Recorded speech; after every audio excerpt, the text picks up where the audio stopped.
Hey, it's Berta Jay, and we're going to do another Viewers' Voices today. I want to start with a comment that I got on the 7-minute coleslaw. That's a lie. It's not the 7-minute coleslaw, it's the cashew and almond milk. I'm going to answer a comment from how to make cashew and almond milk today. It's from a viewer named Pink Rose.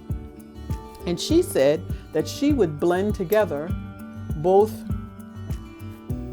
cashew milk and almond milk because she likes a blend.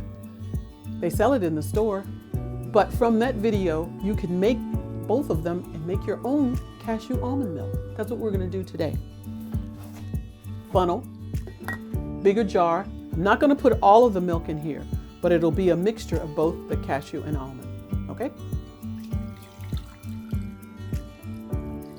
And once you've done that, take a spoon and stir it up. And the nice thing about this cashew almond milk is the only thing that's in it is cashew, almonds, and water. So then you have your own cashew almond milk. The second is, I have a viewer whose name is Angie from Ohio. She's allergic to cashews. I know that there's some more of you who also are allergic to cashews. And so what I did, I made the cashew mayonnaise with sunflower seeds. Now I had to change the recipe a little bit because these are sunflower seeds and not cashews. I'll do another video and show you how to make this and also how to make the coleslaw dressing with this.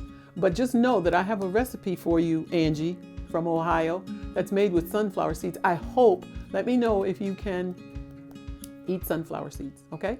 That's the second one, is that I developed a new mayonnaise from sunflower seeds. Brownie Brittle from Berta Jay. Sunflower mayo. And then I made cashew almond milk from cashew milk and almond milk. And that is the end of Viewers' Voices for today. So don't forget to subscribe. Don't forget to click on the bell. And don't forget to leave me some comments below, okay? And thank you for joining me. Bye for now.